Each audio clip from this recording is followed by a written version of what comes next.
Visit them online today at mainemilitary.com. That's Maine, like the state, military.com. Liberty's Guardian, Guns and Ammunition, a family-owned business located in the heart of Ohio's hunting country. Let us help you find the right shotgun or rifle for you. Or if you're looking for a pistol or concealed carry, we have a nice selection of compact and subcompact pistols for that too. Check out our website at www.libertiesguardian.com. That website again is www.libertiesguardian.com. Go to the website and check out our selection today.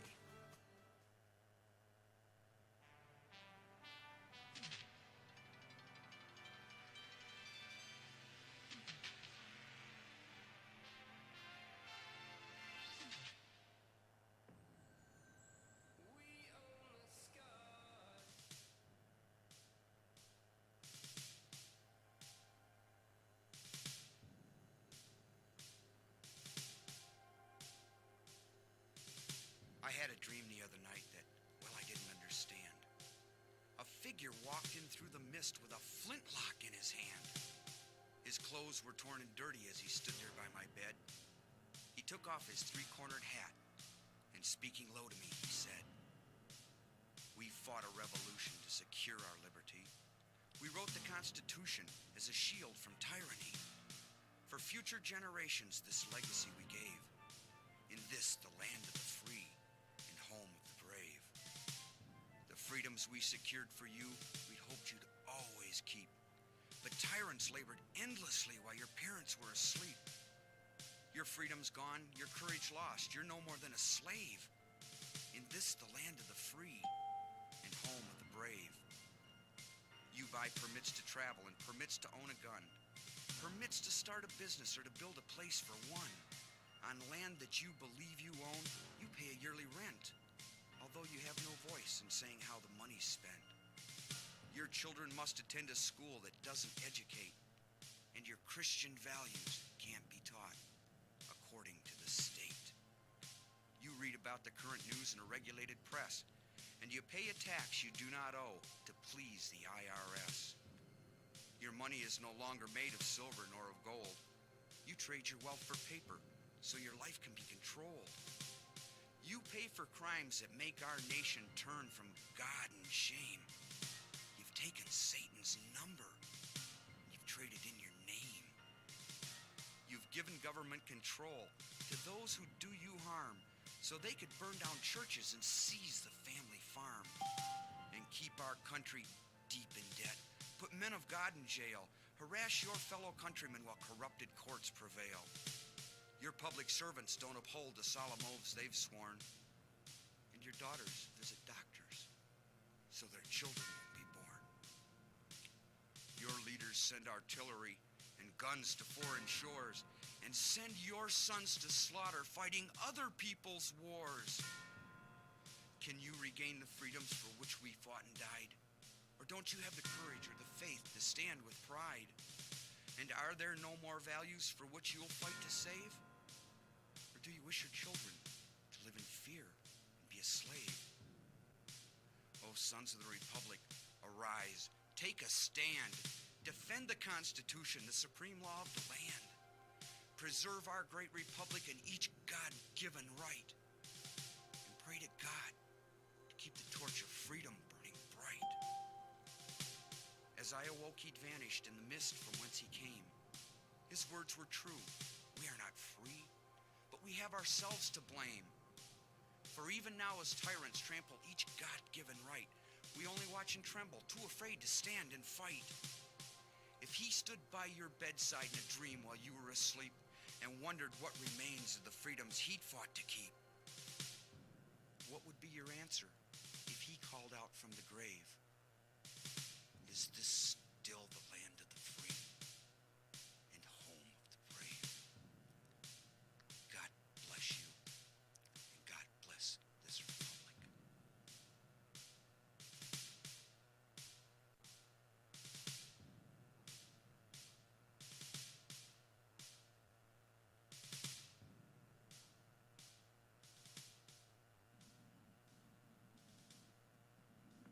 And good afternoon, ladies and gentlemen. This is the first hour of the afternoon intelligence report. I'm Mark Cornke. Whoa! One day closer to victory for all of our brothers and sisters, both on and behind the lines in occupied territories, Southwest, East, Northeast, and Central. Ladies and gentlemen, you were listening to us on Libertytreeradio.4mg.com, Liberty Tree Radio on YouTube live stream, and we are on AM and FM micro stations, AM and FM conventional stations, and CB base stations, along with Ultra Net, Hallmark, and Golden Spike Technologies east and west of the Mississippi, along with Alaska. Good afternoon to all of our friends out there across the lower 49, including the great state of Jefferson, CONUS, the outlying 2 states, the territories, and the clock, 5:09 p.m. Eastern Standard Time. It is Monday. It is the 21st of September, 12th year of open Fabian Socialist and Soviet Socialist occupation of America with a K, 2020. Old Earth calendar, 2020 year of conflict, dance of swords, battle for the Republic. You're living the dream. Oh, wow, dudes. Oh, party hardy, man.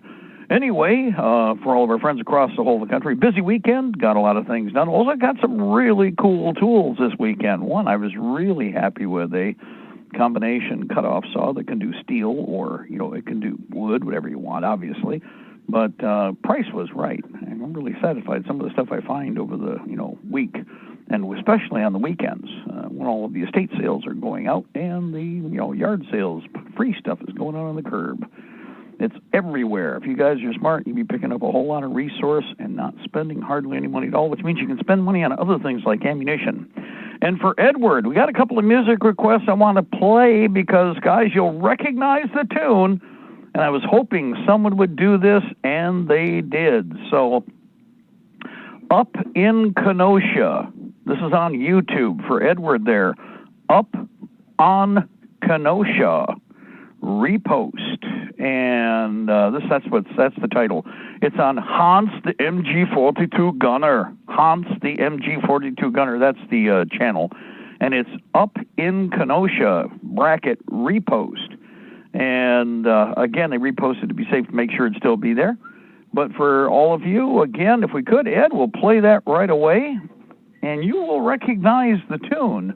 But somebody has been very innovative, which is really cool. So for all of you out there, again, Up in Kenosha, up space in space Kenosha. And it's the repost. On the channel is Hans the MG42 Gunner. So hopefully Ed will pull that up. We'll play that right now if we can here in the next minute or a few minutes or two. It might take him a second to get everything hooked up. And it is not Weapons Wednesday, but it is, of course, it's Monday here on Liberty Tree Radio. We can do pretty much anything we want. AimSurplus.com. Right now, you want to start keeping an eye on and hawking on them. It doesn't mean they didn't post some more ammo today, but in the evening is when they're finally done with work, getting orders out and taking orders, and they start stocking. And if you saw what happened on Friday, even after we did the program on Friday night, oh boy, there were some ammunition deals. One thing AIM Surplus has not been doing is jacking the prices. So the good thing is that reasonable prices, half of what everybody else is charging for a 38. Mark, I'm not finding it when I do a search. If you could give me the name of the channel again. It's Hans the MG42 Gunner. Hans, like Dieter and Hans. Hans, H-A-N-S. The MG42 Gunner. Well, actually, I'm on it right now. So it's on YouTube, that's for sure. And it's Up in Kenosha. It's the repost. They were concerned it might disappear, so they put it up in a second location, which is really cool. And after that, we do have another music request, too, but it's Hans the MG42 Gunner. That's where I long to be, protecting gas stations with commandos next to me. A comrade on me left, another one on me right, and a couple mags of ammo for me little Armalite. Well, a man came marching up our street. 600 and our kiddies he had lined up at his feet. Come out, you cowardly Nazis, come on out and fight. He cried, I'm only joking, when he heard the Armalite. And it's up in Kenosha, that's where I long to be. Protecting gas stations with commandos next to me. A comrade on me left, another one on me right. And a couple mags of ammo for me little Armalite. Well, the commies came to visit me, 'twas in the late hours, with communists and anarchists attacking parked cars. They thought they had me cornered, but I gave them all a fright, with the arm-piercing bullets from me little Armalite. And it's up in Kenosha, that's where I long to be, protecting gas stations with commandos next to me. A comrade on me left, another one on me right, and a couple mags of ammo for me little Armalite. To my city there came joggers, they shouted, I can't breathe. They burned down all the buildings and they all refused to leave. They rioted and looted, they went strong for 80 nights, until I started aiming with me little Armalite. And it's up in Kenosha, that's where I long to be, protecting gas stations with commandos next to me. A comrade on me left, another one on me right, and a couple mags of ammo for me little Armalite. The Reds came to Kenosha to riot just for fun. The DNC had told them that the cops were on the run, but communists and primates, while on a jog at night, say, remember Cayo Slaughter and the bloody Armalite. And it's up in Kenosha, that's where I long to be, protecting gas stations with commandos next to me. A comrade on me left, another one on me right, and a couple mags of ammo for me little Armalite.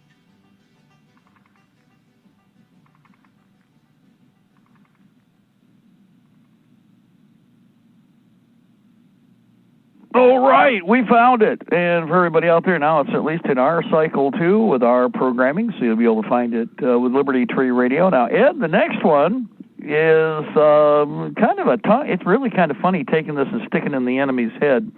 Viral Cat, this is the title on YouTube, Viral Cat - Patriot Battle Hymn - Keep Your Rifle by Your Side. This is the extended version. Let's play the extended version. That sounds cool anyway. Viral Cat. VIRAL, Viral Cat. For all of our friends listening, you're trying to record Viral Cat - Patriot Battle Hymn - here we go. Keep your rifle by your side.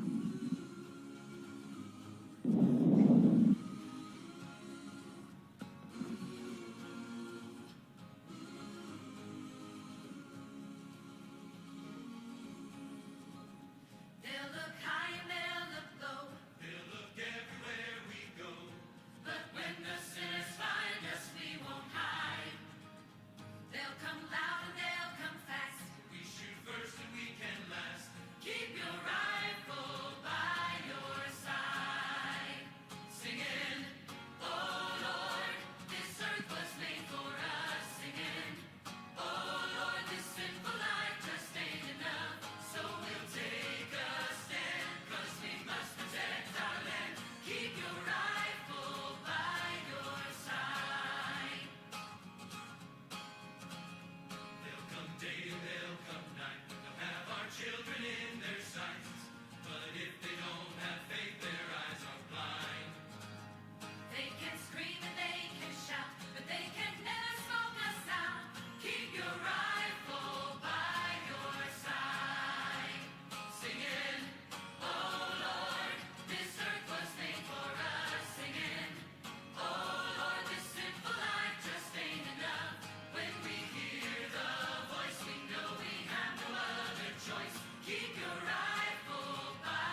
Hoorah! Yeah, that song got flipped for the bad guys. I wish they never made it. Everybody actually is using it, so pretty cool. And that's it's supposed to be an anti-white / kill all the white people / hate on white people song that was part of Far Cry. But for everybody out there, guess what? It's kind of dead right on the money. And, oh, pardon the pun, three Antifa dead / read that, foreigners. All 3 were of the tribe. Wow, what a surprise. How could that happen? Of all the people, you shoot a bunch of people in different places, or kind of all congregated, but in different locations on the battlefield, and they're all from the same tribe. What a surprise. I would never have thought that. In fact, it's just amazing. How could this be? So anyway, for everybody out there, if you get a chance, that's the long version, by the way. The short version is about 2 minutes and 50 seconds long. You'll find others. Take advantage and use them. Share them wherever you can. It is time. To find that on YouTube, again, Viral Cat - Patriot Battle Hymn - Keep Your Rifle by Your Side. That is the extended version, 4 minutes, 38 seconds long. Have some fun. Remember, you got to throw this stuff in. We need to pull everything we can from every corner, and we need every dimension of the battlefield covered. And music is one of those that we are going to use. We have the thinkers, the other side has the stinkers. Pretty crappy at best on their side. So, some of the other cool stuff that, is going on right now. I did mention AIM surplus. Got to make sure we do that again. And for all of you out there, if you didn't know, there is a whole bunch of really interesting odds and ends stuff popping up too. Too numerous to mention, but it's because what they're doing is they're cleaning out the corners of the garage, so to speak. The regular ammunition is not there. I think what they're doing is, as we saw the last couple of times when there was a big sellout like this, anything that was in the odd production run is still there. And so better to have some ammunition on the shelf than no ammunition. And chances are, if somebody comes in and they can't buy, say, 9mm, but they're a long-time collector, they're probably going to buy some 300 Savage, or they're probably going to buy some 30 caliber Luger, or they're probably going to buy, whatever they got a gun for. They're going to buy a lot of ammo if they can't buy a lot of ammo from for what they planned, because the other gun, they own it too, and it works just fine for the mission. Okay. So, in fact, all those guns will work. There's nothing outdated in the last 100 years. I wouldn't want to get shot with anything in the last 200 years. But, guys, 100 years ago is what? 1920. Do you realize what kind of technology was sitting on the shelf 100 years ago?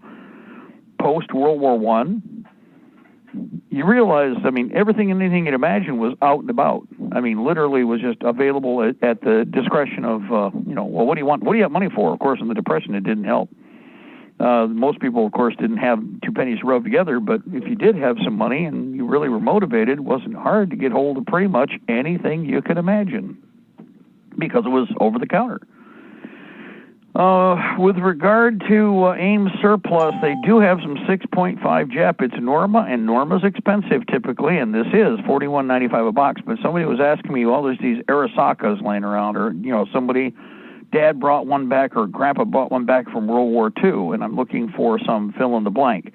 The PPU ammo and the 6.5 Jap is cheaper, but I haven't seen that in a while, and I don't know why, other than pricing on certain calibers because they need them, and they feel they're obviously going to market them. But 6.5 Jap does come out along with a 7.7 Jap in PPU. We'll probably see it in the next wave or two of stuff that comes out, maybe in the next week or 2 weeks. And the reason I say that is because Preview Partisan does have a lot of inventory in country, by what I understand. It's like I said, it's in the jobber warehouse, and some of the stuff is like, well, I'm not interested now. I need 30 caliber fill in the blank, or I need 40 caliber or 9mm fill in the blank, and that's where the market is, absorbing a lot of time right now, and obviously money, but it's not all that's of interest. And by the way, the 6.5 Jap, I wouldn't want to get shot with it, number one. Number two is it actually is one of the strongest, the Arisaka is one of the strongest out there that was made.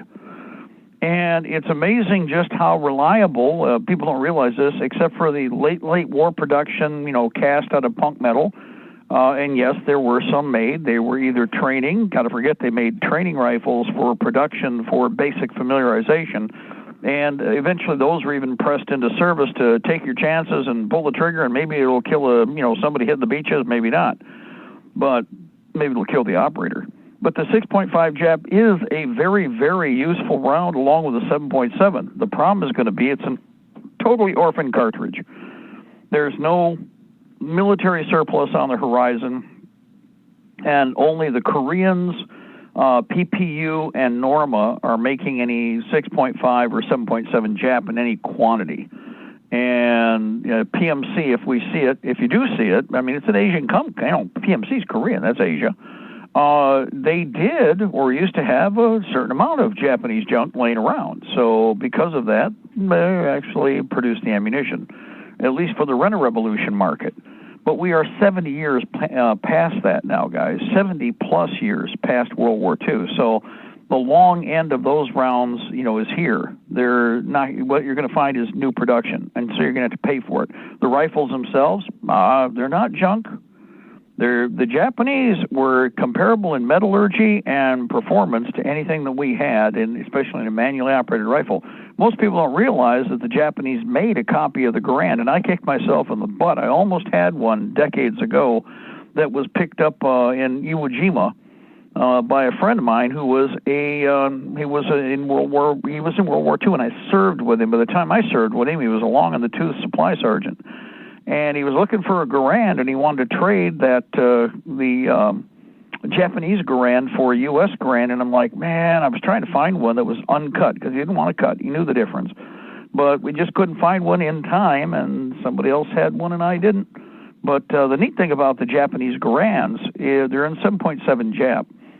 So they're comparable. 7.7, 30-06, 308. 308's a little less powerful, but let's say 303 British 8mm Mauser, 30-06, 7.7 Jap, all in the same family. Main battle rifles, very powerful cartridges.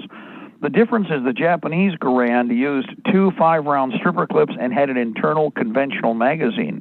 So it carried 2 more rounds because you went put 5 rounds in the top, then you put 5 more rounds in the top, and then you went boom, boom, boom, boom, boom, until you emptied and did it again. But you used regular rifle stripper clips to feed what was a conventional Mauser or Springfield type magazine, as you would be familiar. That's something you relate to, basically, that kind of internal magazine. The rifles worked. They just couldn't crank out that many of them. It was more expensive and a lot more integrated parts, but the ones that were put together worked fine. They didn't really have any problems with them. Thank goodness they didn't get too many of them, because we really didn't need any more of our people killed by them. So, interesting technology. The 6.5 Jap is in a lot of other Russian weapons. How many of you knew that one? When the Russians were trying to develop a semi-automatic rifle back before World War II, and in fact they even did research before World War I, but it would have been lunkier and clunkier. They were researching a semi-automatic assault rifle, or basically we're calling it a carbine, utilizing the 6.5 Japanese round. They didn't want to perfect and develop another round. They felt the Japanese 6.5 was perfect for their needs, and they actually did develop a series of weapons in 6.5 Jap during the end of the Tsar period and the earlier stage of the communist regime, up to and just before World War II. If you are not familiar with that, it kind of usually it's segued into the history of the AK, because it's like, well, the AK wasn't the first idea. Here's what they did before. And it looks more like the Semenov-type rifles in terms of general looks and configuration, which was traditional for the weapons of the era, of that period. So a little different. Anyway, 6.5, it is out there. There is also some OT-6 right now. There is, in fact, 2 different loads of OT-6 at AIM. Not much at UN ammo, but that's because what they did have this weekend, if you saw what took place, somebody swept in and kind of vacuum cleanered the site. In other words, somebody bought a whole lot of ammo. And I think in light of what they're seeing out there in the last couple of months, especially in the last couple of weeks, a lot of people basically just took their resources and said, yeah, we just need to buy all of that. Now, they did get, well, it's only, wow, dudes. Okay, 556 XM855. This came in today. They only got a couple cans left. 420 rounds in strippers for $429 delivered. So that's $1 a round. Now, this is green tip. This is 62 grain green tip. But, and it's in the, I don't know if it's in the bandoliers, but it is in the bandolier boxes. This is kind of interesting. Yeah, in stripper clips. It's on stripper clips. Looks like it's actually in the box sleeve. So if you have bandoliers, then you could load up the bandoliers with what they've already boxed. It's boxed. It has the thumb box. Where you got 2 stripper clips, and goes into the carry bandolier, ready to go, guys. But they only have 2 cases left. However, it's $1 a round. So just heads up on that one. Also, there is some 7.62 by 39. Back down to where it should be a little more sensible, 38 cents a round. And that's Talamo and Red Army, both of them for the same price, $385 for 1,000 rounds. And then they have some of the Russian mil-spec still, a little bit of that. Well, actually looks like they restocked on that one because there's a plus 10 now. And so that would have been today because they were out this weekend, they were gone. And last but not least, well, unfortunately, $1 a round. Silly Billet, S&B, 500 rounds of 380 auto, 92 grain FMJ, $595. That's $1 a round. Guys, that's 3 times the expense of a 7.62 by 39 round. That's just crazy. I'm sorry, that's just not right. But again, it's a personal flavor choice there. They also have, payment-wise, there are also some 45 Winchester, Boxer Prime, non-corrosive, $425 for 500 rounds. The rest is all specialized and, oh my God, prices. 71 cents a round for MagTech for a 9mm Luger, and they only have 3 cases left. There's still that 1 case of Makarov, and I'll be quite honest, that's cheaper than everything else. If you have a Mac out there and you're listening, I'd buy that last case, $395 for 900 rounds, and there's only 1 in stock. It's Red Army, and it's the which great weight bullet is that? Hold on, 93 grain. No big deal. So it's nothing special to write home about, but it is cheaper than a hell of a lot cheaper than 9mm ammo right now. So if you got a Makarov on the shelf, buy 900 rounds and go find yourself some more mags if you didn't pick up magazines before. Shame on you. You should have when they were cheap. So anyway, there are solutions. UN Ammo has a few 7.62 by 39 that came in that are reasonably priced, under 40 cents a round delivered. Okay, 38 cents a round delivered is a hell of a price right now. That's going to the shelf. That's going to your doorstep for that price. Anyway, next. Let's see, what else did we have? Of course, let's talk about that. Okay, let's hold on here. Trump is now promising, what's wrong with this picture, okay? That if he gets back in, he's going to stop all the commie stuff in the schools from happening, don't you know? Let me ask you something. What happened the last 4 years? You know what I mean? In other words, when I hear garbage, okay, it's election time, we're gonna promise pretty much all this BS, and it's like, didn't do it for the last 4 years. Why would I expect you to even, in any way, shape, or form, slow down what is the public fool system agenda that has been planned by the Fed? That ain't gonna happen. It hasn't happened so far. So I think everybody else better, again, pay attention here, but I'm not counting on anything from Trump-a-dump as far as that goes. And yeah, I know people are going, Mark, you should be not. No, because what's going to happen is exactly what we expected. I agree with Griffin on this too, because it's what we've all been talking about, is they're trying to drive us into one police state camp or another. They're going to kick the garbage off, and then we're all supposed to lick their rumpus so deep, that big brown bunghole, because after all, we just love the cops. The same cops who promised to confiscate our guns. So Daddy didn't train no fool here. I've got a real good understanding of these characters and how we get betrayed, and they are betraying us right now. It's that simple. We have been betrayed. That's why the country is on fire on the streets. Otherwise, they're sorry I should have dumped these characters, should have been down on them. We all know it. You might try to be in denial. That's a river over in Egypt. Won't do you any good. Okay? Denial? Yeah, it's over there next to D. It's D River called Denial. Anyway, I saw that and I just laughed. I did. I laughed because it's like, really? Well, that's like, you should be in jail. You would be in jail. You are it. Oh, no, she's not. In fact, first year, nope. Second year, nope. Third year, nope. We're in the fourth year. Four. Look at your fingers. Okay, not 4 days, not 4 hours. 4 years. It's all BS. Still any day, though. Any day now. Any day now, that's right. Any day, boy, I'll tell you, any day. And so any day comes, well, we've already had any day come and go quite a few times. So I ain't holding my breath. If you were holding your breath, you'd be dead. Okay, it's just that simple. You'd be dead. Not you'd be in jail. You'd be dead. Why? Well, hold your breath long enough to turn blue. Actually, turn it to Ruth Bader Ginsburg. Got to have that hyphenated name or you can't have a government post. Not when you're Jewish mafia. Anyway,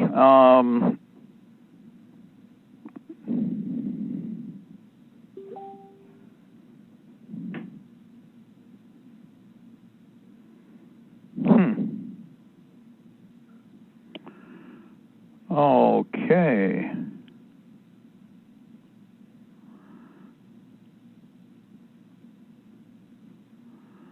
Well, I'll tell you, yeah, thank you, appreciate that.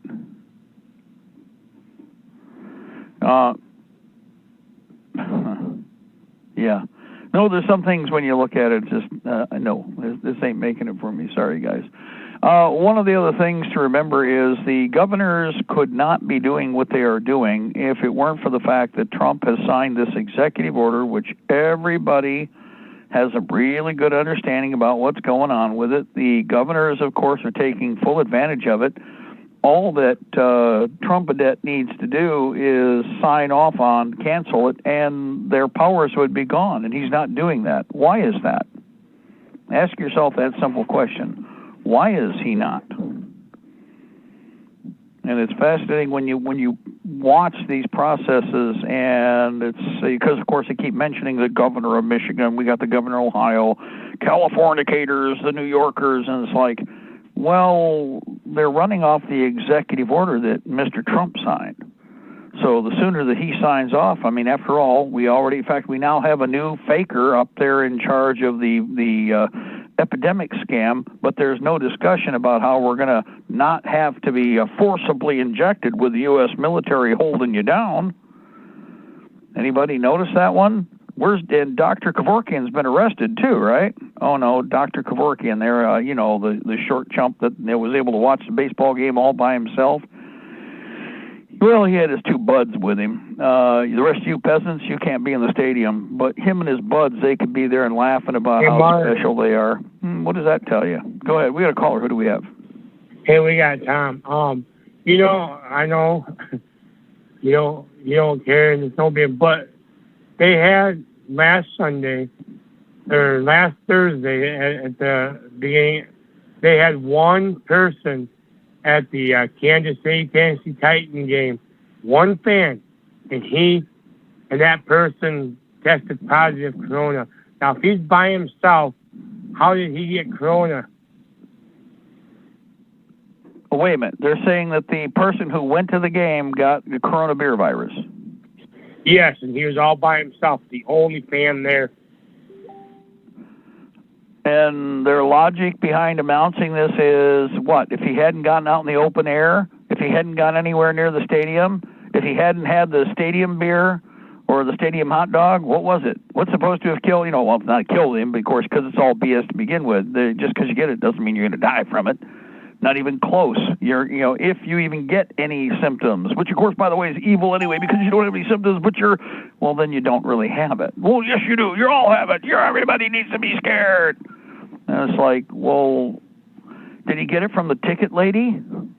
Well, wait a minute. She was behind plastic with a face mask. I guarantee it, right?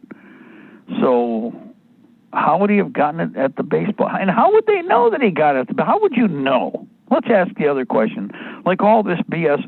We know that the plague came from the big motorcycle meetup. How would you know? Well, because we pulled it out of our arse and we're lying about it. That's how we know. Yeah, see, that's the whole point. Is the whole thing is a crock of BS from the get-go, and it becomes more and more disgusting as you watch the processes here of stupidity. It's like, in the time it took, he just instantly, all of a sudden, magic wand, and he had it. Was he tested before he went into the game? No. Well, maybe he was. Maybe they did. Maybe they made it mandatory. Maybe they infected him right there. Oh, no, wait a minute. That's not how it works. That thing they're sticking up your nose couldn't possibly be infected. Yeah, it could. But then again, they would take still a little bit of time for incubation. But all of a sudden, the guy goes to something, or you go to something, and like in the next day, you've all got coronavirus. Really? How did that happen so fast? I'm confused about that one. Mark. Then again, not so much. Okay. Go ahead, caller. Jump in there, please. Hey, it's Darzak. I came in late. Who are you talking about? Who got COVID at the baseball game? Some fan. What game? Well, Tom covered it. Guys, I don't do sports. You know that.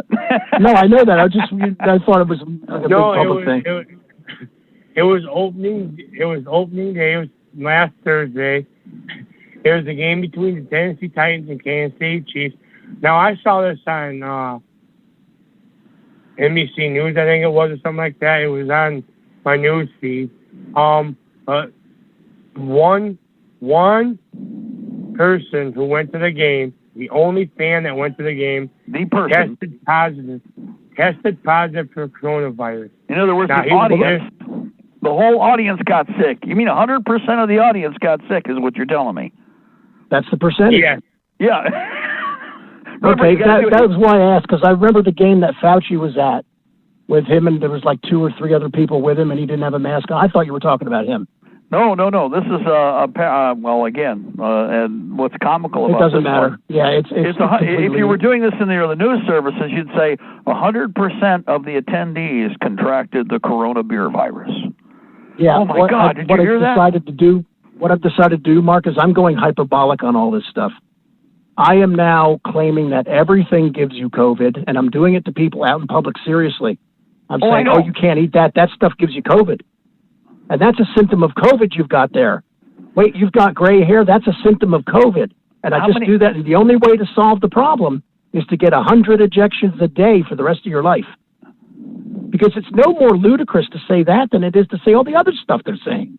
Right. Oh, well, on top of that, it's like, and everything. Well, I've been joking with everybody several times. Yeah, I was over at Myers, and this large yellow cloud came into the parking lot. People's eyes popped out of their head like ripe olives. They were They were bleeding their brains out of their ears. People could only make 2 or 3 steps, and they'd flop over and just virtually descend. Like puddles of iridescent mush. It's why you have to wear a mask, a paper coffee filter to protect you from that, because it'll do it. It will. And, when you actually start going through the list of things like that, then they have to stop and think, and they're like, wait a minute, that wouldn't do me any good. The filter, it does nothing. The coffee filter. That's exactly what we're talking about here.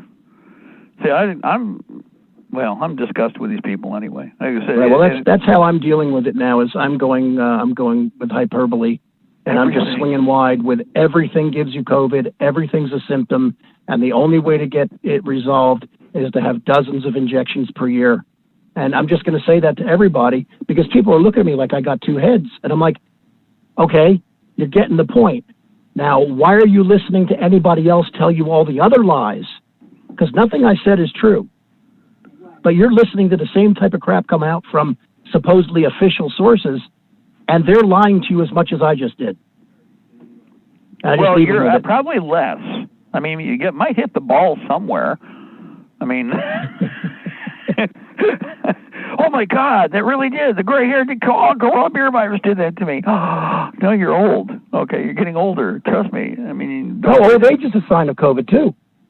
Oh, see how I do it? That's exactly what I do. It's ludicrous to the point that they have to pay attention because it's outside the, just saying, no, these things aren't true doesn't seem to be getting across to them. I present them facts. I offer them URLs, articles that they can read and research, but nobody wants them to know any of that. So I said, you know what? My wife has got inside links to the HR at her company, and they're constantly on about this is going to get you, and you need to do that, and how come people don't just wear masks for the next 5 years and all? And they're serious about this. And, I'm over here banging my head against the wall every time she says something. I'm like, really, you're doing this just to irritate me, aren't you? And I just started to, when she's saying it, I'm repeating back to her like 3 or 4 times as much ridiculous comments as I'm hearing come in. And I realized, you know what? This may be the only way to get through to those people. Maybe the only way to get through to them is to go hyperbolic, give them hyperbole. A big wide swing that's bigger than possibility. If you're so stinking paranoid of this to begin with, my problem is, why are you even out of the house? Is shopping, okay, I want you to think about this. Shopping is supposed to be what? A pleasurable experience? Have you watched people? Have you watched people? What is it? Is it now some kind of Twilight Zone migratory policy? I mean, migratory habit that, I have to go to the store. If I go to the store, I have to put the face mask on and the gloves and look at the floor and trudge along and be paranoid and constantly furtive. How is there any pleasure in going shopping? Well, social interaction must be interaction must be halted. What social interaction? That's what I'm saying. That's what they're doing, is they're halting social interaction. You view your neighbors as everybody's a potential threat now. Everybody. You can't actually see their face. I told my buddy on the East Coast who I said, he goes, I'm thinking about wearing a bandana. Because he's in the New Germany state of disease. And I said, yeah, I'll get a bandana. I said, and get some aviator glasses and a big wide brim hat that hangs down over your face. Nobody will be able to see who you are. Right. And nobody better say a word because we're protecting everyone. We're protecting. Yeah, that's another thing that, again, either that or just go the full regular, real, nice face mask, gas mask. I mean, that's one of the things. Oh, he's done that too. Yeah, I still think that, because anybody says a word, it's like, I just look at me, well, he's got the right idea. Your coffee filter does nothing. What? No, your coffee filter does nothing. He's got the right equipment on, but your coffee filter does nothing. In fact, they know it when they're telling you to wear the coffee filter. Think about that one. It's worse than they want you to know, and they're telling you to wear something that does nothing. Isn't that kind of like busy work for the stupid? What? No, what? Isn't that just busy work for the stupid? All right, I'm on the side. See you later. Yep, appreciate it. Well, that's exactly true. Well, kindness doesn't, try to, I'll appeal to your intelligence. But is there any there? No. So anyway, again, we're almost to the top. Real quick, I want to remind everybody, hold on here. Yeah, I saw that. Remember those MP5 masks that we all bought when they were, and we thought they were a little more expensive at $23, $25 a piece? They have completely restocked them now. Congratulations. Did you buy yours at $22 to $25 a piece? Now that they're $63 a piece? And it's from the same inventory, from the same supplier. I know it is. I already checked. The only difference is that one of them is a Warsaw Pack side MP5. The other one is the NATO. I mean, even though they were both supposedly on the same side in NATO now, what's interesting is these particular masks, there are 2 variants, and I believe one is French, by the way. So just a heads up, that's why they're calling them NATO Military Surplus MP5 gas masks now, rather than, giving them a national designation. But $63 a piece. How many of you bought those for $19.95 and $23 just in the last couple of months. You did pretty well for yourself. Pat yourself on the head. Pat yourself on the back. Give yourself a thumbs up, because that is a good deal considering what they are going for now. Ooh. Anyway, I wanted to bring something else up here real quick, and a reminder. NP5. I was just talking to somebody the other day, and they said they were in on the Bud K website, and that they had them there for $30. Then that's half the price of a Sportsman's Guide. If they still have them, guess what?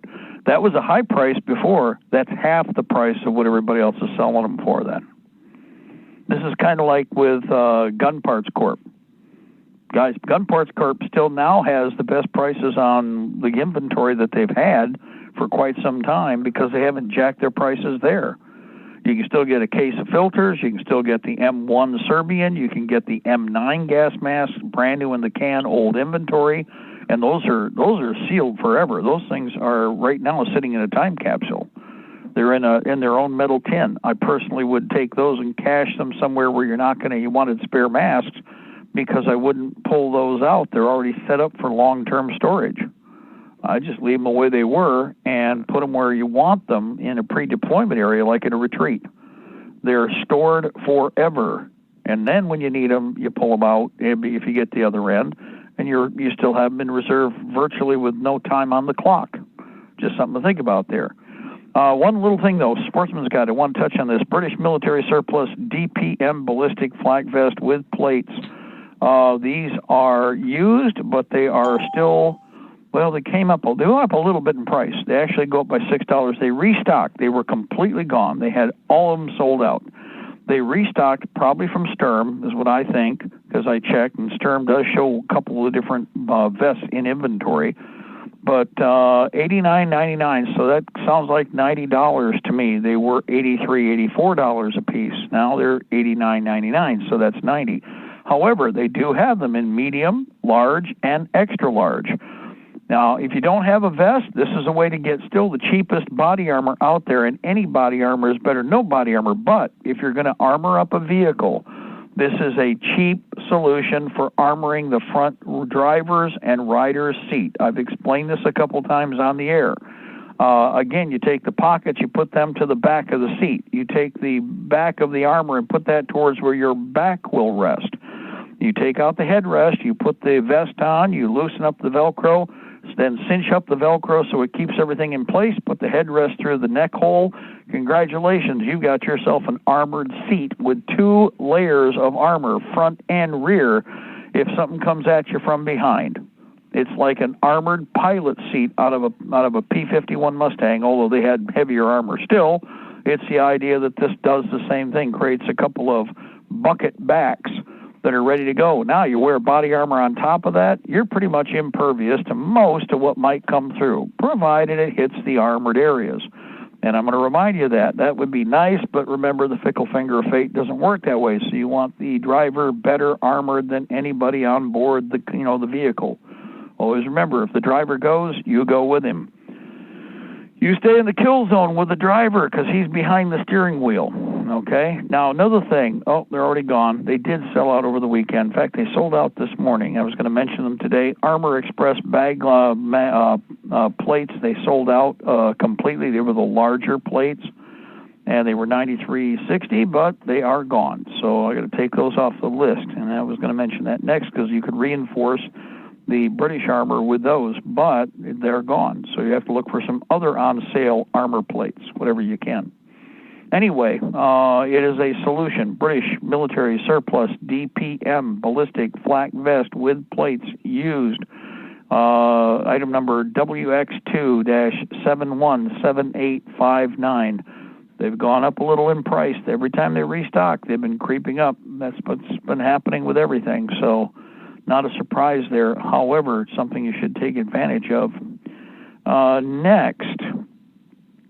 Oh, yes, and yes, they still have the Italian Navy surplus denim jeans, new, but only in extra large. They fit me really nice. They're very comfortable. I like them. I don't usually wear blue jeans, but I will buy more of these.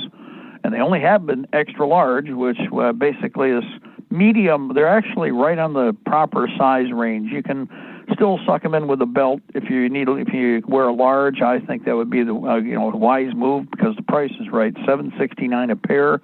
They are a good, generous cut, so they don't bind anywhere, and kind of like wearing a set of khakis / fatigue uniform, which is what they are. They're Italian Navy surplus Navy denim / dungarees. That's what a pair of dungarees are. So definitely worthwhile, and that's over at Sportsman's Guide also. Keep an eye on their deals and closeouts. As far as gas masks go, since somebody just asked, well, where would we go if that's a little expensive, $63, $64? Well, for now they are, but if things keep going the way they are, they're not going to be. That might be the norm, but $30 is what we were just told over at budk.com, www.budk.com.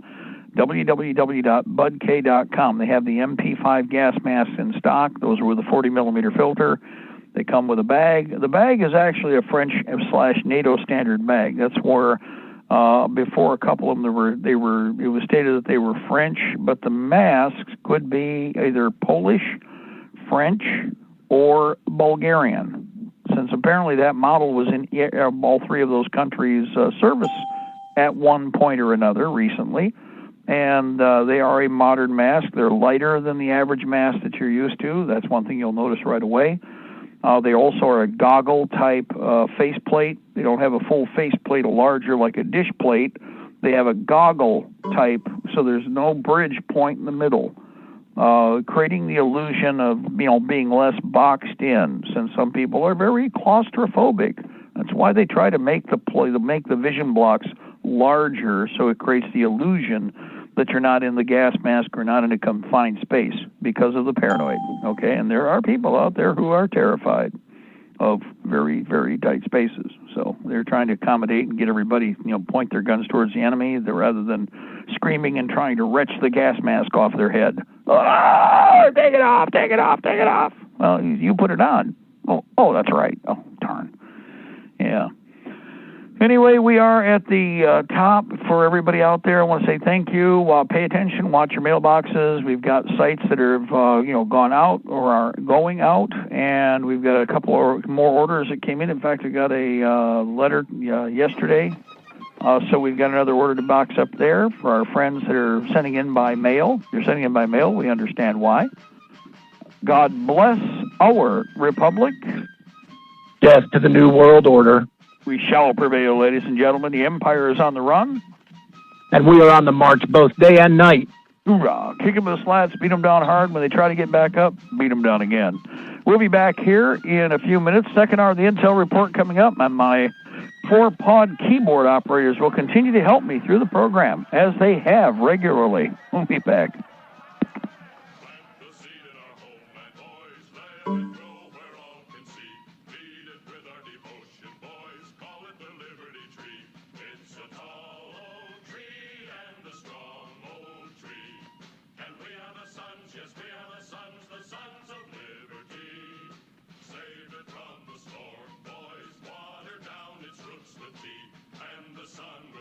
Shine on the old Liberty tree. It's a tall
Mark and Don for Weapons Wednesday, where you'll learn how to use everything from your bare hands to your average AR-15. The 12-gauge autoloader. Sure. The 45 long slide. Yep. With laser sighting. You betcha. The Uzi 9mm. Yes, sir. Phased plasma rifle in a 40-watt range. What are you, crazy? Wrong. Okay. They'll talk about that too. So whatever question you have about whatever weapon you have, call Mark and Don on Weapons Wednesday. And remember, your mind is your first best weapon. We all need to prepare ourselves. You might have the food, water, gold, and silver, but ask yourself, are you truly prepared? That's why you need to visit MaineMilitary.com. MaineMilitary.com carries everything you need. Gas masks, fire starter kits, high-capacity magazines, chemical suits, military surplus items, and much more. Do you own a firearm? MaineMilitary.com has a large selection of pistols and rifles suited for your needs. Are your local stores sold out of ammunition? Call or visit them today for prices on hard-to-find ammo and bulk ammo orders. You don't need to worry about having a military surplus store in your area because MaineMilitary.com is the only store you'll ever need, all from the comfort of your computer. Visit them online today at MaineMilitary.com. That's Maine, like the state, military.com. Liberty's Guardian, Guns and Ammunition, a family-owned business located in the heart of Ohio's hunting country. Let us help you find the right shotgun or rifle for you. Or if you're looking for a pistol or concealed carry, we have a nice selection of compact and subcompact pistols for that too. Check out our website at www.libertiesguardian.com. That website again is www.libertiesguardian.com. Go to the website and check out our selection today.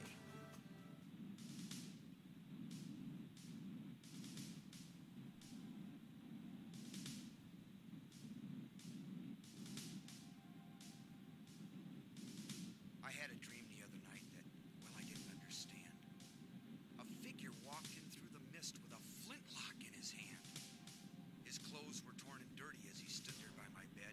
He took off his three-cornered hat, and speaking low to me, he said, "We fought a revolution to secure our liberty. We wrote the Constitution as a shield from tyranny. For future generations, this legacy we gave. In this, the land of the free and home of the brave. The freedoms we secured for you, we hoped you to always keep. But tyrants labored endlessly while your parents were asleep. Your freedom's gone, your courage lost. You're no more than a slave. In this, the land of the free and home of the brave. You buy permits to travel and permits to own a gun. Permits to start a business or to build a place for one. On land that you believe you own, you pay a yearly rent, although you have no voice in saying how the money's spent. Your children must attend a school that doesn't educate, and your Christian values can't be taught according to the state.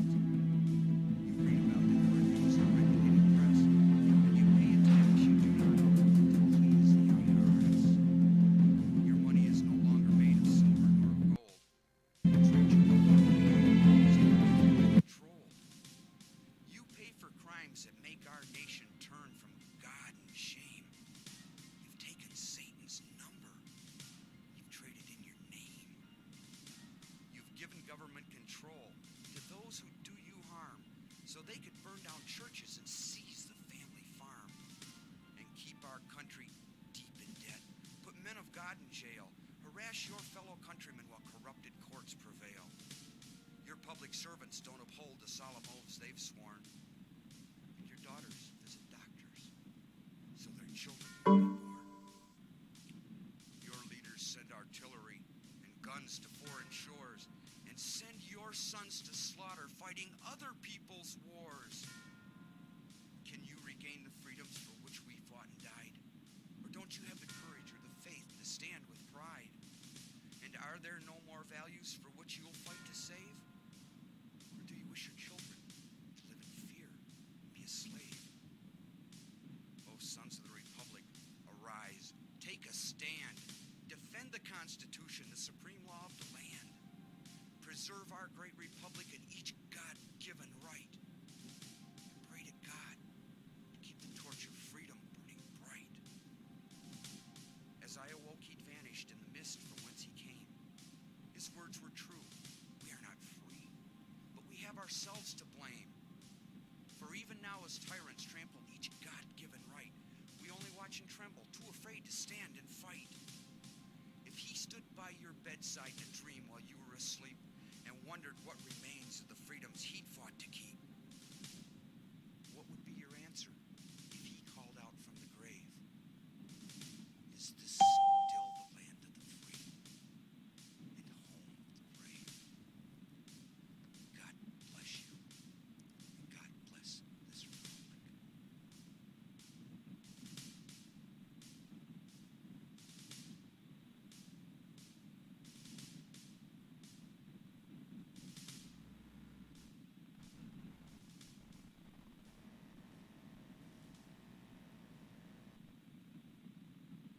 And good afternoon, ladies and gentlemen. This is the second hour of the Afternoon Intelligence Report.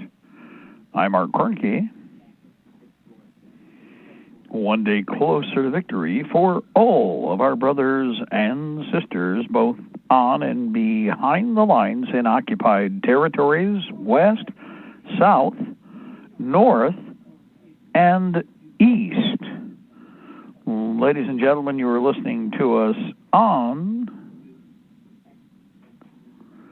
Libertytreeradio.4mg.com, Liberty Tree Radio on YouTube live stream, and we are on AM and FM micro stations, CB base stations, and Ultra Net, Hallmark, and Golden Spike Technologies, east and west of the Mississippi, along with Alaska.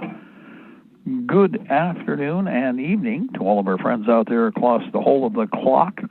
And needless to say, on the left coast, the great state of Jefferson, along with, well, the rest of the country, CONUS. Also, the outlying two states, the outlying two territories, and the clock. It is 6:08 p.m. Eastern Standard Time. It is Monday. It is the 21st of September. It is the 12th year of open Fabian Socialist and Soviet Socialist occupation of America with a K. 2020, Old Earth calendar, 2020, Battle for the Republic, Dance of Swords. Over the weekend, we had a series of training exercises. Obviously, everybody's in high gear with what we expect to see develop. And I want to say hi to all of our friends that were up at Camp Fox. Everybody should be home by now, but Camp Fox had visitors from Wisconsin. Also, we had guys come around. I guess they picked people up on the way from Illinois and Indiana. Part of that was a colonial marine element, and some of the guys that have known each other for quite some time wanted to have an out-of-state conference with Michigan, Ohio, Illinois, Indiana, and Wisconsin colonial marine detachments, and they did. So mostly it had to do with medical support, but it also had to do with logistics and the supply and support system that we've been building up for quite some time. So hopefully everybody got what they wanted out of the conference and got a chance to meet face-to-face. Won't be able to do that once this war starts. In earnest, once they kick everything off, we will see each other on occasion, but not the way that we can right now, while we still have travel ability. So everybody's running around making their last handshakes and squaring everything away to make sure that we know who's who in the zoo, or because it just feels good. I mean, it does. It's good for morale. It's good for esprit de corps. The Wisconsin battlefield is going to be hairy, to say the least. We know it's going to be communist saturated. Everybody knows this. Everybody's ready to deal with it. Same is true with Illinois. We have to have containment around Chicago. That's already been proposed. Everybody knows what needs to be done. Let them get in. Don't let them get out. That's the basic rule across the board. Don't let the critters that are working for the other side get back out of where they go. Just make sure that they stay right there. The rest of Illinois would be very happy with that, by the way. Also, let's see, what was it? 61st Regimental Combat, 61st, get that right, 61st Regimental Combat Team Colonial Marine Militia. This is a infantry unit, are apparently going to be with us next weekend, so it's a confirmation. They will be up here at the Camp Emmerich and Camp Emerson. And I believe that the whole detachment, all of the different detachments and all of the elements of the 61st will be with us next weekend. This is going to be a very, very busy weekend for that reason. And I believe that also the 8th Regimental Combat Team Colonial Marines, which are a Michigan unit, will be hosting the group. And so they're going to get a chance to get together too, probably the last time before the war kicks off. Because when they do, they might be getting together as fighting units, but they're not going to be, they're in two different parts of the planet in the initial part of this conflict as it develops now. So heads up on that one. Also, Hutari, of course, had a training exercise this weekend, and so did the Michigan Militia at large in the western side of the state over there south of Battle Creek. Pretty busy over there this weekend. We were going to come over because we were going to pick up a boat, but somebody else grabbed the boat, and we had a bunch of other war booty we had to pick up at this end, so we took the time and traveled around locally within the couple of counties to ransack, different locations once we confirmed the stuff was there. Anyway, everybody out there, organize, arm, equip, and train as militia. I will remind you that, again, you do not have to organize large formations. I've even had people say, well, I don't know where everybody is in my area. You don't need to know where everybody is. Organize personally. I'm going to touch on that in a second. There's much more you can do, especially right now. But most important is fire team and squad. Fire team and squad. The fire team, 5 men. If you organize 5 men and you train, and you all train together, if you came to me and you had 5 people, and those people were all working and already experienced working with each other, I wouldn't tear you apart and distribute you to a unit. I'd bring you in and mate you up with another fire team. Okay, the other fire team might do things a little differently, but the basic rule about how the 2 fire teams work when it comes to as a pair, like 2 hands in boxing or in taekwondo or whatever, guys, and of course, remember, you really get developed, you're using, you got feet and hands, right? And even your head. We'll worry about that later. Right now, it's like, let's just figure hand cooperation left and right. That doesn't make any difference what your 5 or how they're trained, as long as they follow through on the objective as a fist within a 2-fist system. So the other 5 guys that are organized slightly differently, as long as you understand when it comes to move out, I got you covered, cover me, cover us, we're moving out, everything's going to work just fine. That gets everything compressed. Do not try to micromanage or redevelop something that doesn't need to change in the early stages of this war. Prior proper planning prevents piss poor performance. Don't micromanage. Macro motion needs to be the basic rule. We need to get everybody pointed towards the enemy. We don't need any, their infighting is irrelevant. It's just a waste of time. In fact, anybody to be promoting infighting right now has got to be working for the government or working for the Israelis or working for, again, the regime. Because the writing is on the wall. Your discussion about, whatever tweaking you're going to do, that's down the road. Right now, get done what you can. Whoever's already working in a particular, whatever your guru is, congratulations, you've committed to him, do it. When it comes to working together, you better figure out how to have some kind of connective, cooperative tissue. You better have an attitude, because we've got to be better at what we do when that day of Lexington and Concord shows up. The only reason, let me point something out about why this needs to happen, and we can learn from history. The only reason the British got back to Boston is for lack of better coordination of fighting force on the day of first contact. You do realize that the British regulars were outnumbered, 50, 70 to 1. At any given point, they were never less than probably 2 or 3 to 1 outnumbered. Maybe on the road a few times where they were, people were a little thinner, and again, the harassment fire was slowed down a little bit for lack of numbers, because only so many people could catch up, or so many people were right there in that area. For the most part, the British regulars at any given point were outnumbered 3, 4, 5, and even 7 to 1. So here's the thing. Lack of coordination by middle command elements is where the failure took place. A blocking force could have held them and locked them and separated them from the relief column, which was still hours or miles down the road, depending on what period of time it was. And that relief column could not have formed a relief action if it was being blocked from the other direction.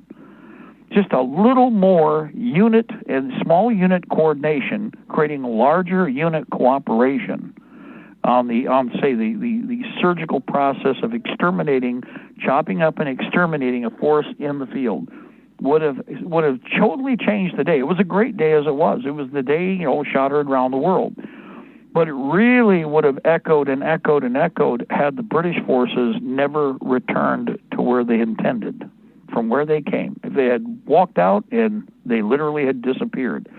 And by the way, that potential is very probable, and in fact is very possible, provided everybody start thinking on the same page here about what are our goals.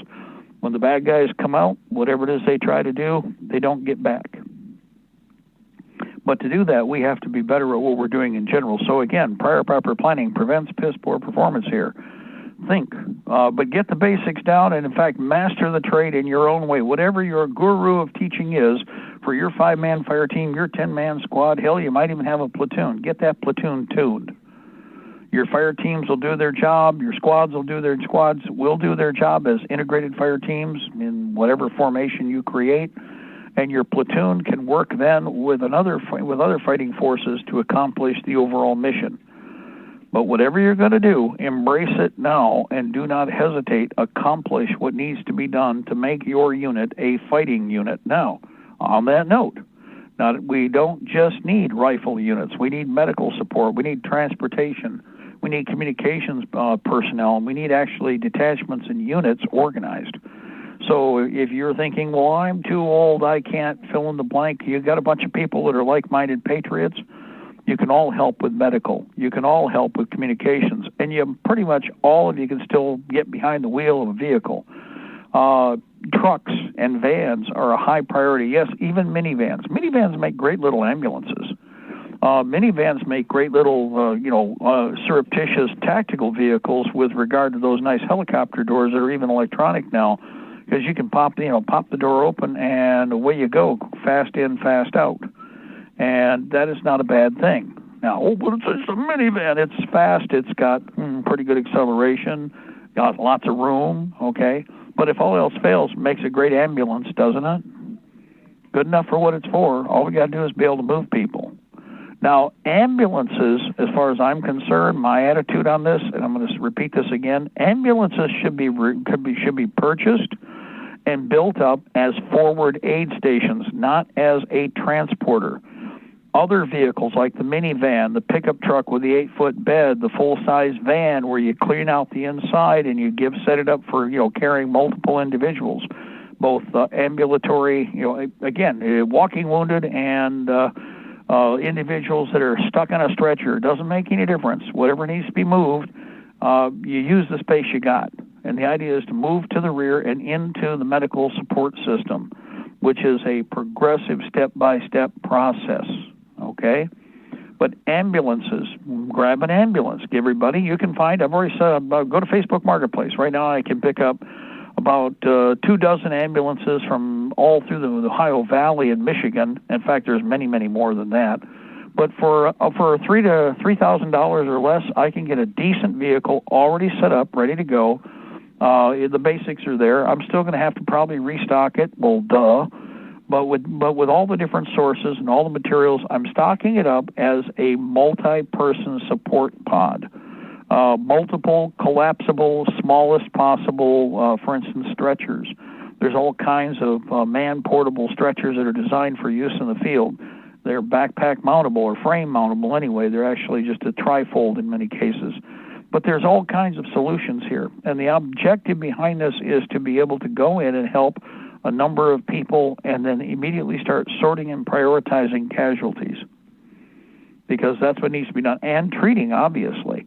But the ambulance should be looked at as basically could be set up as a field surgery, preliminary, save the person, save the limb, save the body parts, get the person stabilized, and then on down the road they go, kind of like a mini hospital ship.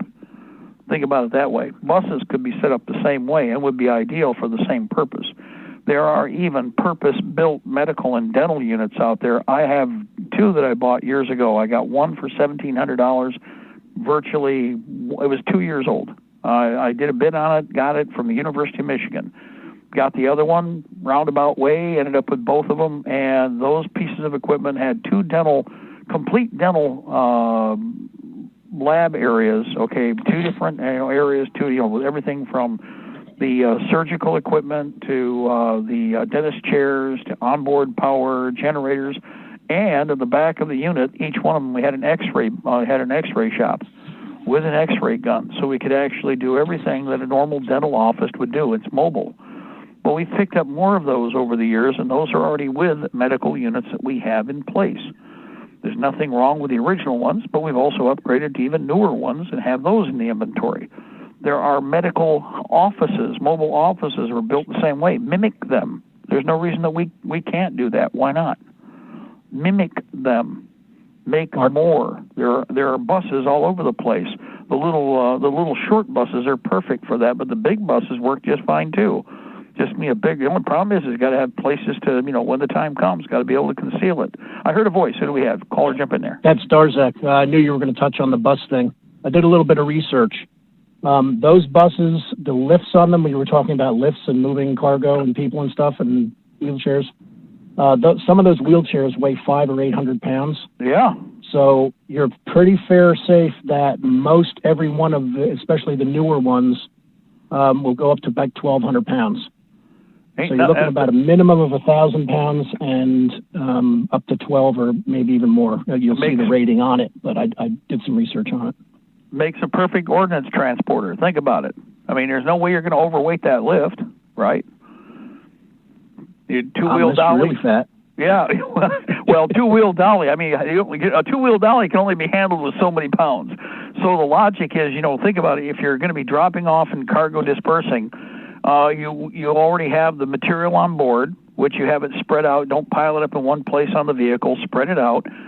But you actually do a picking order based upon delivery of and supply to the rear area. But the lift makes it possible for you to two-wheel dolly it, put it on the lift, drop it down. You come up to the park point. You push it off of the vehicle, you pull it off the vehicle, you drop it where it's supposed to be, get the two-wheel dolly back in, shut the doors, you're moving the lift up while you're going down the road, and the next stop is wherever it is, the next milk run. Think about it. There's so many different ways it'd be useful, but again, also for moving casualties. I've been collecting wheelchairs, walkers, crutches. Years ago, somebody said, well, you really destroy morale by picking up those wheelchairs. I said, I think I'd really be to have a morale problem is as somebody gets wounded, we're dragging them around on their arse because we don't have any way to properly support them and maintain them, and have to improvise and use crude technology when we have all this stuff that we are just buried. We have a surfeit of. We're glutted on this stuff, and we better take advantage of it while we can. So just a little heads up there. Another thing.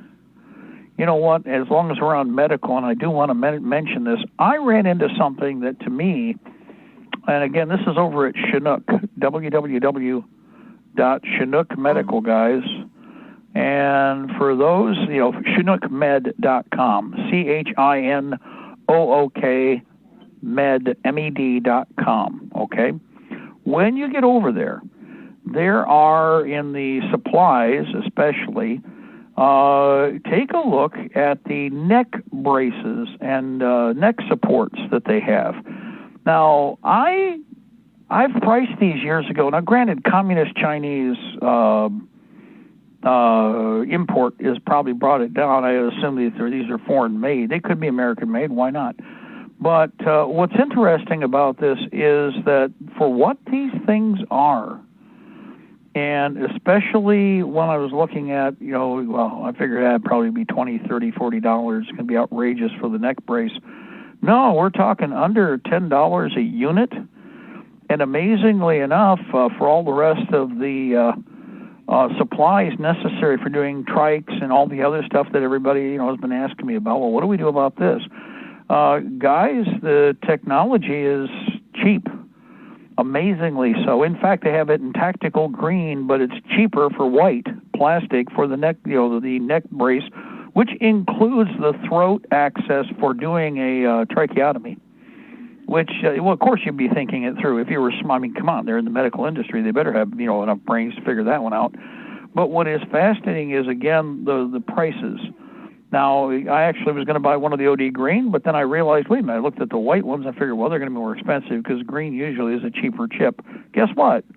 The white is cheaper. So if it's a choice between one over the other by $2, well, that's $2 worth of bandage or something else that I can buy. But they definitely have them in stock.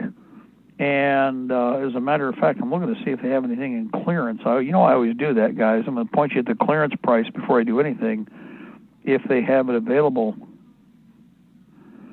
And the reason, no, there's nothing exciting. No, they don't have too much in clearance, but there's obvious reasons. Anyway, if you go over to,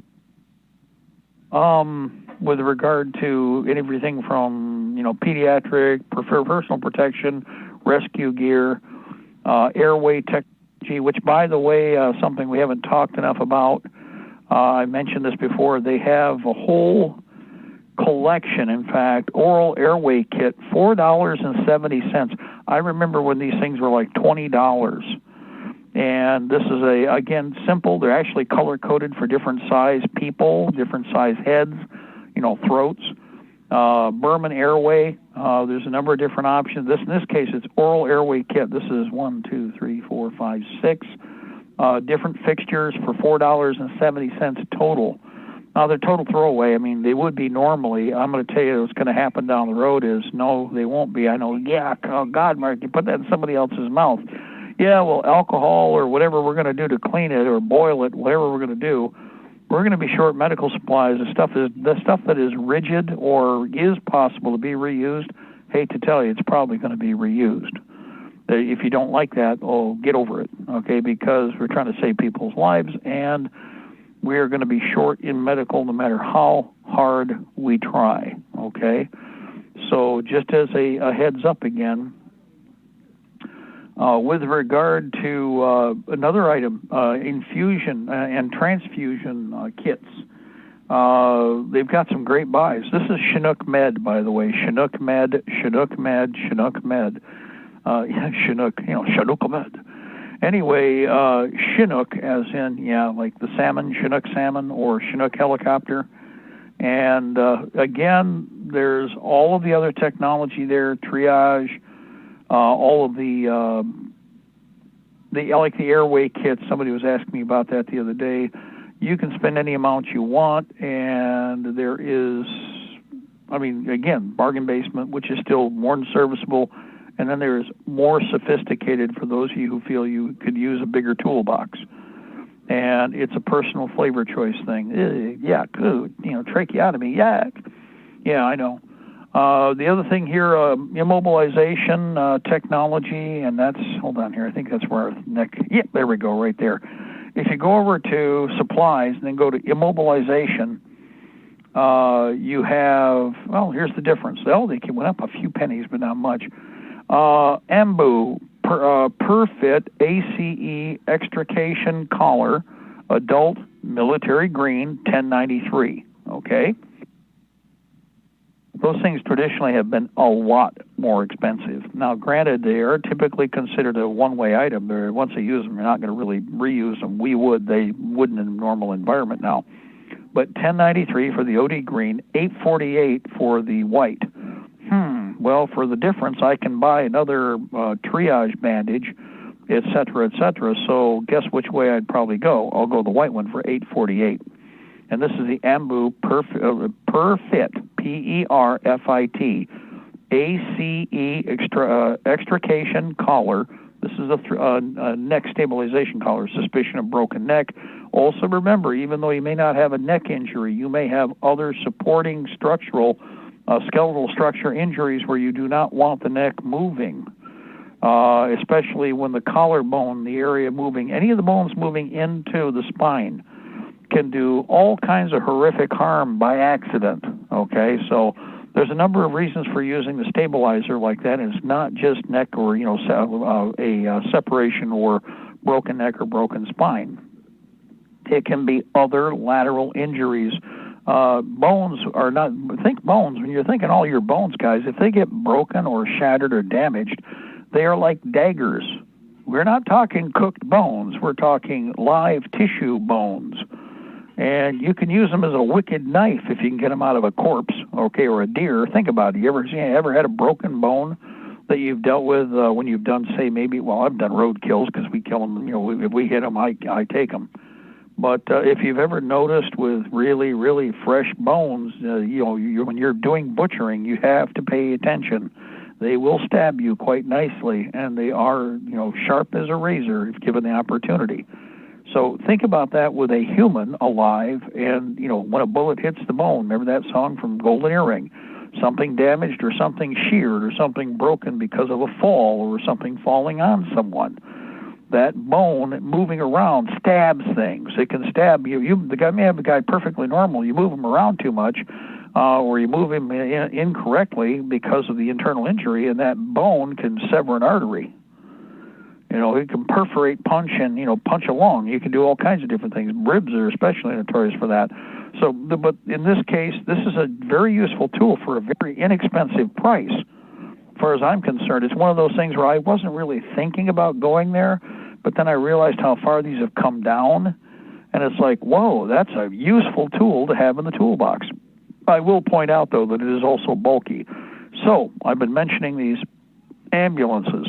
This is one of those items I'd have several of on the ambulance, but it's not because it's an ambulance where I'm going to evacuate someone. I'm using the ambulance as an aid station. To get the person moved, I need these kinds of tools in the toolbox, okay?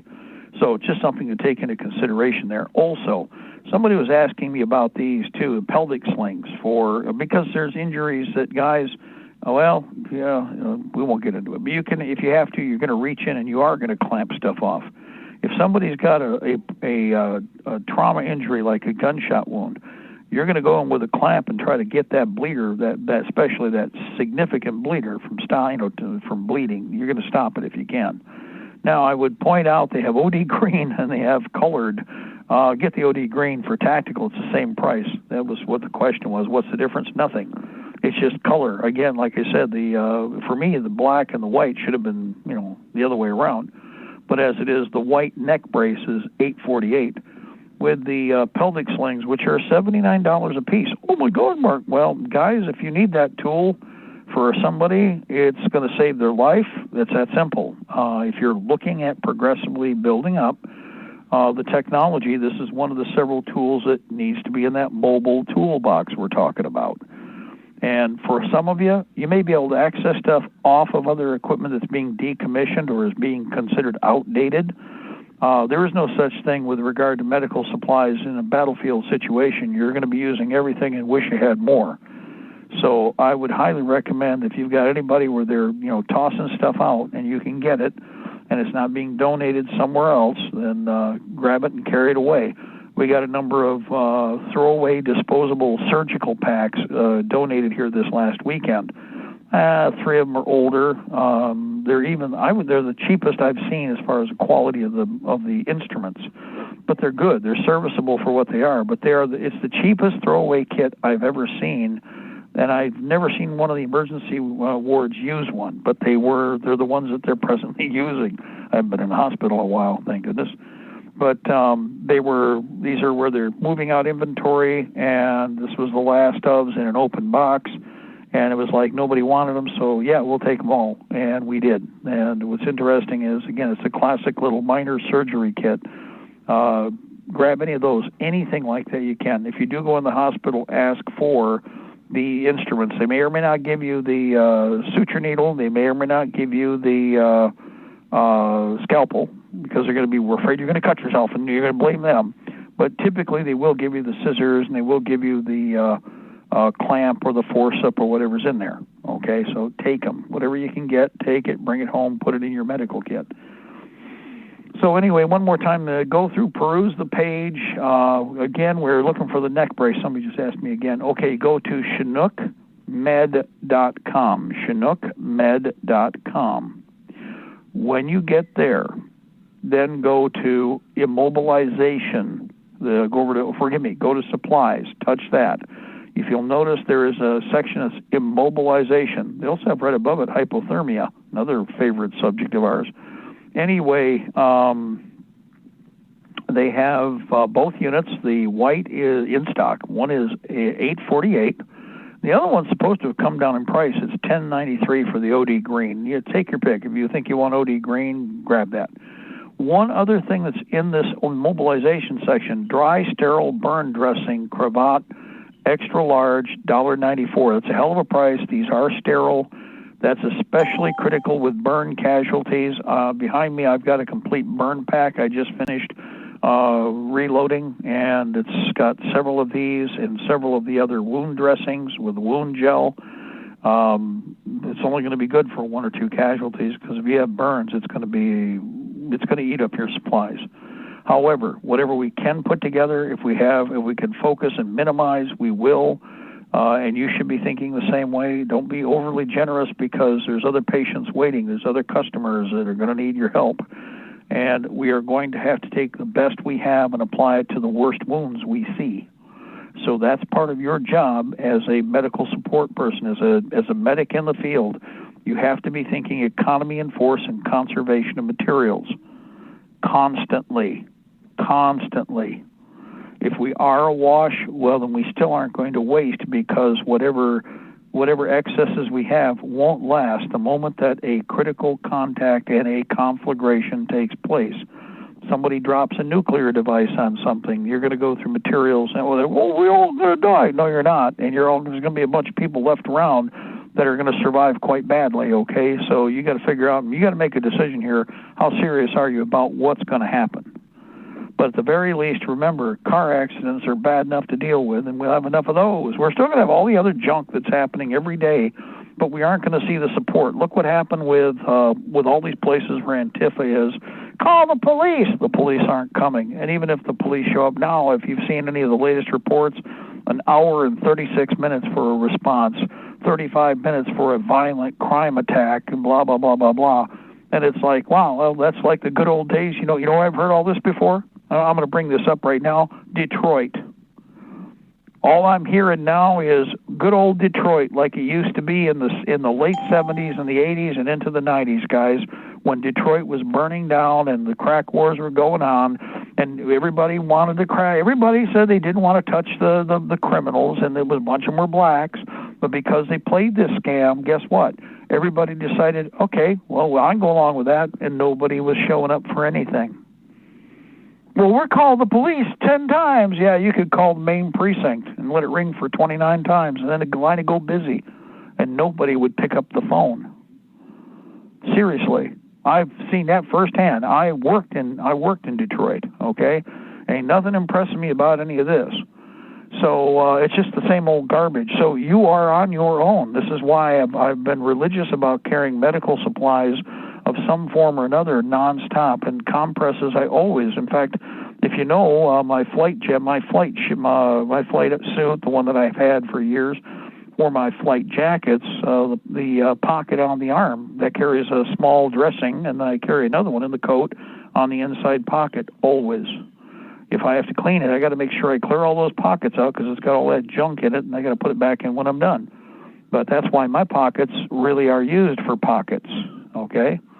And a simple small dressing is a hell of a lot better than harsh language or, trying to sue somebody while they're bleeding to death. It's not much, but it's a lot better than, again, sucking vapors and wishing you had. So, again, you guys be creative. Take a look at what you have. Find resources. Ask people. If you know anybody who has medical issues and they're being taken care of at home, ask them if you would, please. We can use all of that and put it into supply. Here's something you can do. Take a 5-gallon pail. Go over to, it doesn't have to be food grade. Who cares? It's not going to be food. Take whatever 5-gallon pail you can buy brand new with a good lockdown lid. Ideally, a clean-out lid with a thread would be great. Put 2 garbage bag liners inside, and then start collecting medical and just put it in there and seal it up every time you're done. Put the lid back on and keep everything dry and clean. If you just keep doing that, you are going to be helping to build up progressively a medical support system. Here's the thing. Go over to Dollar Tree. You can buy certain items. And by the way, toothbrushes, not for the reason you might think. Well, Mark, tooth maintenance, we're going to be worried about bleeding. Yep, and I've mentioned before that if you have any kind of lacerations and the person's hit the ground or fragmentation has been pushed up at 28,000 feet per second off the ground, you're going to have people saturated with gravel, fragmentation, bloody footprints all over the place. And before you can do anything for the patient, you see all that gravel and garbage that's in there, you're going to have to take that fingernail brush or that toothbrush and get it all back out. Oh, you didn't think about that. You've ever dealt with that? Well, guess what? And by the way, yes, betadine would be a good idea. Grab whatever betadine, liquid soaps, things of that nature, not because you're paranoid about the corona beer virus, but because we need it so that we can, scrub that garbage out of the person's, lacerations and wounds and determine what we can do to put the person back together properly with, again, less time turnaround. Prior proper planning prevents piss poor performance. Another thing, for all of you listening, here's another thing. Take a 5-gallon pail. Use red ones from Lowe's or blue ones from Lowe's. Use red ones from the competition. What is that? Home Despot. I think they have red. The blue ones can be medical. The red ones can be support. What kind of support? Well, anything. Grab pencils, put them in there. Pads of paper, put them in there. Small pads, stuff to write on. Combs, anything and everything you can think of in the way of dry good items, toys, game items, small game items, little travel chessboards, anything you can think of and float it up. Pairs of socks, put them in there. When you're done, put the lid on it, lock it down. Again, put 2 garbage bags in there. Roll the first garbage bag up once you fill it up. In fact, while you're using it, roll it shut. Just keep everything dry and clean. Put the lid on it. However, when the time comes and everything's filled up, just put, mixed personal items and lock it down. When you go to Dollar Tree, pick up some of the odds and ends items from there. Erasers, paper clips, pencils, personal hygiene items like razors. Most is for the least. Don't worry about pretty. Most for the least. Toothbrushes, most for the least. Don't worry about it being the best. That's not what's going to count. The idea is, can you hand one out to somebody? Here, you get one, you get one, you get one, you get one. We have to be thinking deep tactical supply. If you are not thinking that way, you are losing. You're not on the right page. You want to help? If you're listening right now and you want to help, this is stuff you can do. But I'm all by myself. No, you're not all by yourself. There's people around you, and there's people right here. I'm talking at you right now. I'm telling you there's a whole lot of people counting on all of you out there to help to develop a massive, deep, tactical reserve. Your enemy is counting on stripping us of everything and making everybody into an animal. Our job is to make it possible for us to continue to function. To do so, we need this deep, tactical support, and all categories will help.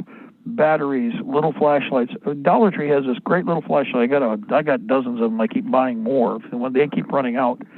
It is a combination regular flashlight and has a side light. They're $1 a piece. You can't beat the price for what they are. They come with little purple trim, red trim, blue trim. I'm holding one in my hand right now. They have 4 bright LEDs on one side. You hit the switch, you pull the switch back towards those, they light up. You put it in the middle, it's neutral. Put it to the front, it's a regular handheld, ultra bright single LED.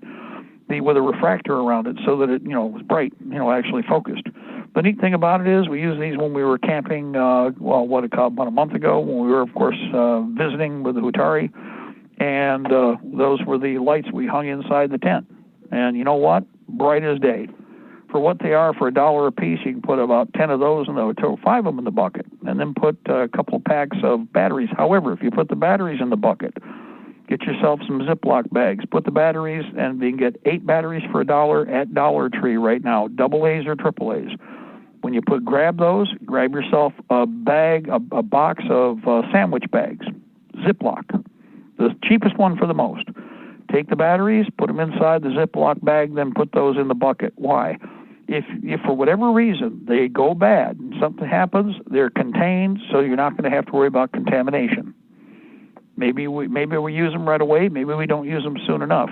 But if you do incorporate batteries, new or old, make sure that you Ziploc bag them and seal them so that they are secure. Prior proper planning prevents piss poor performance. If you're going to set up a cache, you've got to be thinking ahead. Containment of everything and double packaging is going to save materials. If something gets compromised because of moisture, some of it will survive, some of it will not. But some of it will be available, and you'll improvise the difference. You'll improvise the rest of what you have. Yeah, and these are Dollar Tree items, so they're $1. No matter what, they're $1. And they are a neat little flashlight. I have been using the hell out of these things. The important thing is you buy a bunch of them, you have them laying all over the place. That way, one way or another, there's one around within arm's reach all the time. I have many other Dollar Tree flashlights. This is one of the best ones. There's another type that really does the same thing. It has a spot, and it has a sidebar light like this, but it's a hanger. It has like a hook. You've probably seen those too. This one is more like just a conventional handheld, and it is, people will call it a throwaway, but it's not. I mean, in reality, for those of you where you have a 510 program you're trying to build up, everybody gets a flashlight. Here you go. Everybody gets batteries. Here you go. And we got 5 of these, 5 people. Got 5 packs of $2 for a pack of batteries, 8 of them. These lights only take one battery, so I've got 8 batteries worth of time on these lights. $2 for everything. Guys, that's where we save there. We can spend more money in other areas. You got to buy more ammunition. You got to pick up more equipment. But if you're listening and you're not, I can't fight, then you can help with logistics. You can help with radio communications. You can help by driving. You can pick up a truck, and don't get a brand new truck, a used truck. A brand new truck, you'd cry when it gets shot to snot. But on the other hand, you pick up a used truck, you put it together as a tactical support vehicle, get extra rims, put tools on board. Think about it. Go right through the shopping list. What would you need to make it a tactical vehicle, a total tactical support in the field where it's needed? You can do this. In fact, if you cherry pick, I'll tell you what, make it an interesting hobby. Get a truck off Facebook Marketplace or Craigslist. There's dozens, in fact, hundreds of thousands, tens of thousands. Pick out something that makes sense, that's not rusted up, although rusted in Michigan is what we expect, so let's find something with less rust. And what you do is you give it a can of tactical spray paint from Menards. Yeah, go over and find the Krylon and scruff everything up, cover everything up that they don't want painted with newspaper. Give it a paint job. Congratulations, big deal. Then after that, figure out what you're going to put on board. Go to Craigslist. Start searching for spotlights, truck bumpers, winches. Everything's out there. And you know what? Some days they're free. Go look in the freebie section. You'll find spare rims for the trucks. You don't care what color they are, and you don't care what pattern they are, as long as they hold the same tire size. You're more interested in having a couple of spares on rims ready to go at least. Maybe you'll get a whole set of 4. This is how we are going to have to think. We need numbers. We need quantity. We need a rat pack. Now, it's bad. Most people think, oh, my God, this is a horrible statement. Yeah, well, what does a rat pack care if one rat dies? In this case, it's vehicles. If one vehicle breaks down, but you have 100 vehicles, then you still are down a vehicle or 2 or 3 or 4, but guess what? The rest are moving.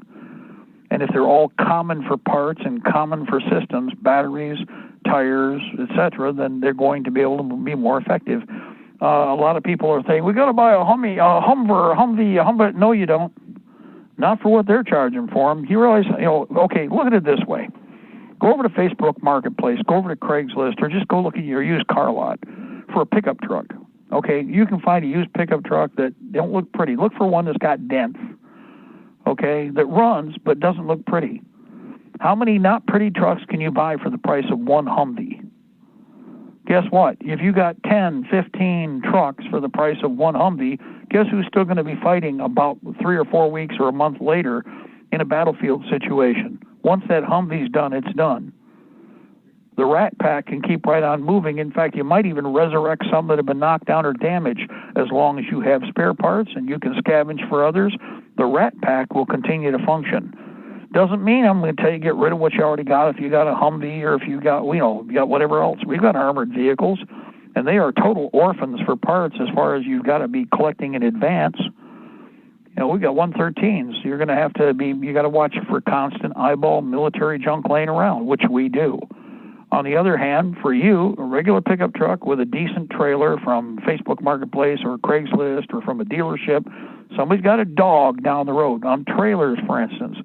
What do you got from last year or the year before that you kind of got sitting in the back corner there? Oh, well, we got this. Okay, that's what you want. Give me a good price on that. So you get it for half the price you'd normally pay for the other trailer sitting there. Guess what? That's the trailer you go with. Why? Because it's cheaper. Still does the same job, just not as, in fact, it's been sitting there. It might even got a little rust on it by now, because that happens. I've seen that. The raw metal parts are got a little patina on them. Well, you can live with that when you can get it for half the price. See how that works? Guys, we can do this, and we have to do it on the cheap, because these are battlefield components. Everything has to be perishable, expendable. It all designed to support keeping our people alive. If I got more trucks, I got the ability to move more people or more equipment or more casualties or whatever, fill in the blanks. If I've got Jeeps, if I've got whatever it is that's in the fleet. But here's the thing. Right now, we can engineer, and you can all help to make this happen. By the way, you get the benefit of a pickup truck for whatever you need to do with it. On the other hand, you might make it a really cool hobby where you're going to make this a real tactical truck. You're going to put a snorkel on it so it has, exhaust up and out of the water. Yeah, it means you can afford more. There's all kinds of things you could do to help out. There's all kinds of things. Again, if it's a tosser, I've seen you guys drive trucks out and shoot them up on the range. Shame on you. Of course, only because you guys, when you're in the South, got these rust-free trucks, but it's the old truck. I'd take your old truck in a heartbeat. Same with the Jeeps, the pickup trucks. One of the things I've been seeing around a lot, I'll tell you what I do like, even though the problem is it's a Jeep, is the Jeep crew cab with a little short pickup truck bed on it. You don't even bother to pay attention to what name it is for it, but it's actually a mini Humvee. Now, those are actually not a bad little vehicle. The Avalanche is the counterpart with the GM, and there's a Ford equivalent too. Now, is that my first choice? It's got a short bed pickup thingy on it, but it does work, okay? And for what it is a tactical scout vehicle, where the little box is in the back, I put a stand-up and lightly armored gun station. And guess what? Away you go. Rat Patrol. So, solutions, not just complaining about problems. You've got to come up with solutions. Oh, and by the way, your recon unit, you can put a little drone pack in there, have a little drone operator, put all kinds of other goodies on board, make sure you pick up some chain weapons, belt-fed stuff as you can find it and scavenge it. Congratulations, you're building up and building better. Half-inch 50 caliber rifle, semi-auto would be kind of nice. Bear it up there on the roof, boom, boom, boom, boom. Take your pick. Another thing here, yes, somebody just noticed. It's one more time, ChinookMed.com, ChinookMed.com. Yes, they do have all the other military field dressings, and there are a good collection of new American-made brands competing against the Israeli ones. And to be quite honest, to get volume, go with the American ones. They're cheaper by almost half, depending on which of the dressings it is. You go take a look at that, and you figure it out. All of them are good. Whatever we can get our hands on, Israeli, NATO standard, Chinese junk, I don't care what it is. You're going to pile up as much as you can. And if you got something for free that your neighbors have, grab that, obviously, too. Depending on what it is, who it is, family member passing away, they were being supported with medical technology, ask. We need it. Ask. We need it. Okay? Also, let's see, before we go, we got enough time. We got a few more minutes here, and we're going to be at the top. And again, the second hour is almost over. So for everybody, guys, proper planning prevents piss poor performance. Make sure that you get everybody cross-trained with a lot of this equipment. Now, training aids. There are training medical supplies, but problem, don't rip up another package and another package and another package. Wrong. You don't do that. Make up a training box. Have examples of the basic items. Do not throw away the wrappers. Do not throw away the wrappers. Do not throw away the wrappers. Open up the package in an intelligent fashion so that you minimize damage to the packaging. Then extract the item so you can see what it is and everybody can see it. When you're done, carefully fold it all back up, put it back in the packaging, and that way the packaging is part of the training aids. Always remember this. These are training aids. You cannot afford to rip open a case of dressings. It's not going to happen. What you need are to make training aids. In fact, you can make, simulated units that you can build for yourself. So you can have 5 of them for a training class. So you can have 5 people training simultaneously. But I would not waste the dressings in this day and age. No. Instead, girls, help us out. Break out the sewing machines, make up some training simulators, and everybody gets a chance to use the same basic device. Remember, again, to properly step-by-step walk through use of the device.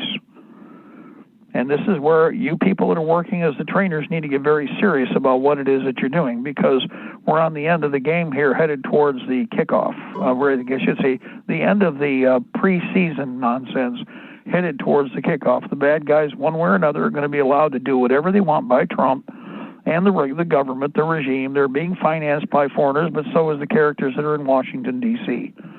They're all owned by the same little small hat clique out of the muddle East, and they're all thinking they're playing the rubes. We need to be prepared to be able to take care of ourselves. You guys are the ones that are going to have to make it happen. And that means get motivated fast. On communications, I don't know, but for whatever reason, some people have gotten, there's a flurry, I should say, of Baofeng radios over at Facebook Marketplace. Now, Craigslist had some, but there was a flurry of them that have shown up again, maybe because people, again, bought them for toys. I have run into that with a lot of the radios. They bought them to play with. Now things are, getting a little tight, and the stuff is showing up back out there as used but in excellent condition, or never opened and bought, at twice the price you're paying for it. Remember, you can go and check this stuff out. You're going to be making contact with people. You ask them if they have more. I mean, this is something that most people don't do, but you should. Hey, do you have anything else like this that you want to get rid of? Guys, if you ask questions, it's amazing what'll happen. I got a whole 2 truckloads of stuff from one site. I was going to check on a grinder. The grinder is not what I got, but instead I got 2 truckloads full of tools and equipment and medical supplies and anything and everything you can imagine, and it was free. It was all free. So don't tell me that isn't happening, because we've already been running into it over and over. And accidentally, by the way, it wasn't really in the plan. It's just, again, hey, wait a minute, I see a whole bunch of other stuff there. Maybe I should ask questions. Turns out that they didn't know what they were going to do with the stuff. So, wait a minute, I do. Do you want to get rid of it? Yep, sure you do. Yep, okay, we'll take it. And then I went through and looked at all the other stuff laying there and got even more goodies. So, another thing here, remember, with regard to the body armor, you don't have to put it on the vehicle. You can also wear it, obviously.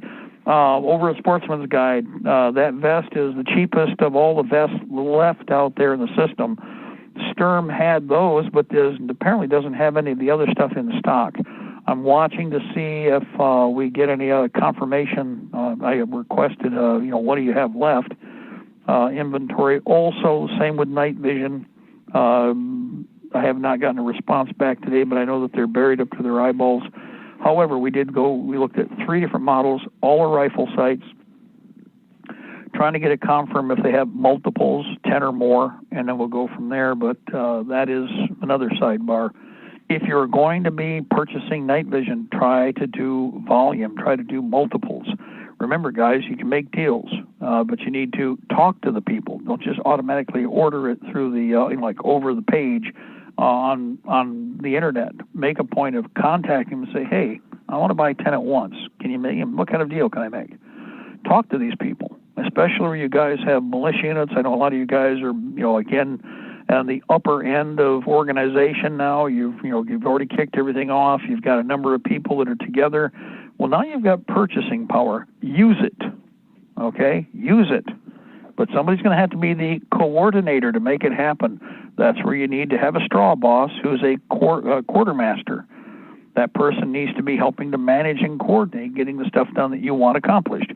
Anyway, we're at the top, but I'm going to accomplish probably going to eat here in a little bit. But before I do that, we have to leave. So for everybody out there, libertytreeradio.4mg.com and Liberty Tree Radio on YouTube live stream. God bless our republic. Death to the New World Order. We shall prevail, ladies and gentlemen. The Empire's on the run. We're in the march. I'm going to get out of the way. Edward taking over. More live LTR right here, and then we'll be back at 8 o'clock. God bless. Bye-bye.